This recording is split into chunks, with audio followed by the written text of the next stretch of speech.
যাকে ভালোবাসবে সে কষ্ট সে দেবে। তোমাকে এমন আঘাত দিবে তুমি স্বপ্নেও ধারণা করতে পারবে না। আর যার উপকার করবে, তোমার যদি ক্ষতি না করছে, আমার নামে কুত্তাকে এক মুঠ ভাত দিবা। মনে অনেক কষ্ট নিয়ে থাকেন না আপনি? অনেক কষ্ট নিয়ে ওটাই থাকেন। আজকে তোমাকে বললাম, আমি ওকে লোককে বলি না। আপনার চোখে জল দেখে সত্যি দাদু আমার খুব খারাপ লাগে। কেমন আছেন আপনি? এই অবস্থা। আপনি এখানেই থাকেন নাকি? রাত্রে এখানে ঘুমান? আপনার বাড়ি ঘর নেই? আচ্ছা, থাকি কি? বাড়ি কোথায় আপনার? এই যে মিলনসঙ্গ ক্লাবের ওখানে। হ্যাঁ, কোন ক্লাব? মিলনসঙ্গ ক্লাব। আচ্ছা, ওই ক্লাবের ওখানে বাড়ি। আচ্ছা, ওই সাইডে। আচ্ছা আচ্ছা। তো এখানে আপনি কতদিন ধরে আছেন? হ্যাঁ, কতদিন ধরে আছেন এখানে? এখানে তো আমি তো ওখানে আমার দোকান ছিল দোতলা। আচ্ছা, এইদিকে ছিল দোকান প্রথমে? হ্যাঁ, বিডি রোড থেকে বাইরে যে বাই সাইডে আচ্ছা কলমের দোকান ছিল। ওইগুলো তো কোনো কিছু না, ওইগুলো চেয়ারম্যানকে বলাতে হুম। এটা করে দিয়েছিল। আচ্ছা আচ্ছা মানে 20 সালে করে দিয়েছে। আচ্ছা। তো এটা কি আপনার দোকান? বর্তমানে এটা কি আপনার দোকান? ওখানে কি লেখা আছে, দোকান আর কি? আচ্ছা আচ্ছা, দোকান, তাই তো? আপনি অস্থায়ী আপনি আপনি কি বিক্রি করেন? শুধু সিগারেট বেচেন? সিগারেট, পান বিড়ি। আচ্ছা, অন্য কিছু বেচা যায় না এগুলো বাদ দিয়ে? হুম? এগুলো বাদ দিয়ে অন্য কিছু বিক্রি করা যায় না? কি বিক্রি? হ্যাঁ। আমার শরীর ভালো না। আচ্ছা আচ্ছা। বয়স কত আপনার? হ্যাঁ, বয়স কত? 87 পার হয়ে গেছে। 87 পার হয়ে গেছে। আচ্ছা, আপনার ছেলে মেয়ে নেই? ছেলে আছে 3টা, একটা বাড়ি থেকে বাইরে হয়ে গেছে আর 2টা বাড়িতে আছে। ছেলে আছে দুটো আপনার? হ্যাঁ, ছেলে আছে দুটো? হ্যাঁ। আচ্ছা, 3টে ছেলের মধ্যে একটা চলে গেছে বাইরে আর দুটো ছেলে আছে। তো এই দুটো ছেলে আপনাকে দেখে না? দেখলে কি আমি এখানে পড়ে থাকি রে বাবা? এ বাবা, আপনার ছেলে দেখে না আপনাকে? কি করে ওরা? কি কাজ করে? ওরা একটা রাজমিস্ত্রি হেল্পারের কাজ করে আর আচ্ছা। একটা ভালো ইয়ে ছিল, ট্যাক্সি চালান।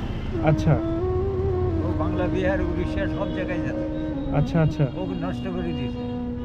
আচ্ছা আচ্ছা। তাহলে ওদের সংসার দিব্যি ওরা চালাচ্ছে, তাই তো? আপনার ওয়াইফ মানে মারা গেছে আজকে টোটালি 44 বছর কথা। 44 বছর আগে? আপনি পরে আর দ্বিতীয় বিয়ে করেননি না তাহলে? না না না, আচ্ছা। তো আপনার 3 সন্তান থাকতেও আজকে আপনাকে এখানে থাকতে হয়? হ্যাঁ, আমার তো কারো দরকারই নেই। তাই না? আমার মালিক থাকলে আমার যথেষ্ট। তাই? আমার আর কোনো কিছু দরকার নেই। তি- এখন তোমাদের সাথে কথা বলে চলে যাব, এটাই আমাদের। 3টে ছেলেকে জন্ম দিলেন দাদু, আজকে 3টে ছেলে আপনাকে দেখলো না। যাকে ভালোবাসবে সে কষ্ট সে দেবে। তোমাকে এমন আঘাত দিবে তুমি স্বপ্নেও ধারণা করতে পারবে না।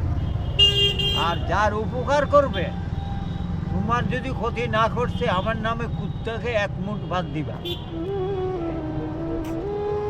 তাই না?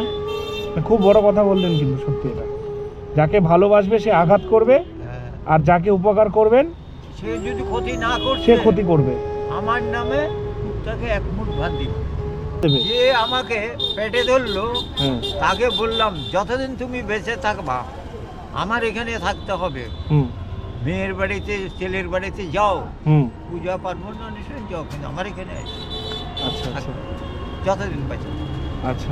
আমি রে বাবা এখন তো বলি, আমার মাকে আমি রাখলাম, হুম রাইখে হলো হসপিটালে দেখা ডাক্তার নিয়ে ওষুধ টষুধ নিয়ে এসে আমি ই করছি। মায়ের কাপড় চোপড় থেকে ধরে সবগুলো আমি কাছে দিই। আপনি মায়ের জন্য খুব করেছেন। কি আপনি মায়ের জন্য খুব করেছেন। আজকে বলো না বাবা, কিন্তু মায় আমাকে এই পথের মধ্যে নিয়ে যাবে আমি বুঝতে পারিনি।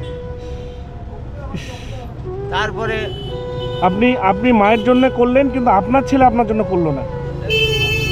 আমার দরকার নাই বাবা, তোমরা আমার ছেলে বলে, এই তোমরা সাথে দুইটা কথা বলতেছি, আমার এইটাই শান্তি। ইস। খাওয়া দাওয়া তো কোনো কথা না। এখানে মনে অনেক কষ্ট নিয়ে থাকেন না আপনি? অনেক কষ্ট নিয়ে ওটাই থাকেন। আজকে তোমাকে বললাম, আমি ওকে লোককে বলি না। আপনার চোখে জল দেখে সত্যি দাদু আমার খুব খারাপ লাগছে যে আপনি এখানে এত এত কষ্টের মধ্যে থাকছেন। মানে দেখে এতটা মায়া লাগছে না আপনাকে, সত্যি কি বলবো, হ্যাঁ? খুব খারাপ লাগছে আপনাকে দেখে। আমার কোনো খারাপ নেই। আমার এটাই ভালো। আমার এখানে লেখা ছিল তাছাড়া আমার এই অবস্থা হলো। আহ। 3 ছেলে থাকতে আজকে বাবা এরকম, সত্যি। 3 ছেলের ঘরে 3টা তো এসেছে, 3টা ছেলে, বুঝলা? আচ্ছা, কেন ওরা তো দেখবে। না এর প্রতিদান আপনি জানি না ততদিন বেঁচে থাকবেন কি না, কিন্তু আপনাকে যে ছেলেরা দেখেনি ওদের ছেলেরাও দেখবে না, ওদের ছেলেরাও সেই ঈশ্বর উপরে যে একজন আছে সে বিচার করবে, ওদের ছেলেরাও ওদেরকে দেখবে না। আপনি যে কষ্টটা পেয়েছেন দাদু, এই কষ্ট আপনার ছেলেও পাবে। মানে বিলাসবহুল জীবন ছেলেদের কাটছে, কিন্তু বাবার আজকে এই ঠান্ডার দিনে গায়ে একটা জামা পরবে, সেই জামা পর্যন্ত বাবার নেই, কিন্তু ছেলে আজকে বিলাসবহুল জীবন কাটাচ্ছে। তোমরা যে যায় দিচ্ছ আমি ওটাই দিয়ে করতাম। বলছি আপনার শীতের জামা তাহলে এই গায়ে দেওয়ার মতন এটার ভিতরে আর একটা আছে, তাই তো? কম্বল কটা আছে? 2টো? হ্যাঁ, এই যে ভিতরে একটা কালো, আচ্ছা, 2টো কম্বল আছে তো। আর এই যে ইস, একটা বেডশিট, 2টো কম্বল কোনো মতো গায়ে দিয়ে আপনি শীতটা কাটাচ্ছেন, তাই না? ঠিক আছে, আমি কিছু টাকা দিচ্ছি আপনাকে, ঠিক আছে? আপনি হয় একটা কম্বল কিনে নেবেন, না হলে না কম্বল আমি কিনে দেবো, না আমি নিয়ে নেবো। আপনি নিতে পারবেন? ঠিক আছে, দাঁড়ান। আজকে আমি কিন্তু কাউকে বলি না এইসব কথা, বুঝলা বাবা? রাখুন, আমার- নেন। আমার কোনো কিছু খাওয়ার ইচ্ছা থাকলো হ্যাঁ, আপনি কিনে খাবেন, আর আমি চেষ্টা করব প্রত্যেক মাসে আপনার কাছে এসে দেখা করার, ঠিক আছে?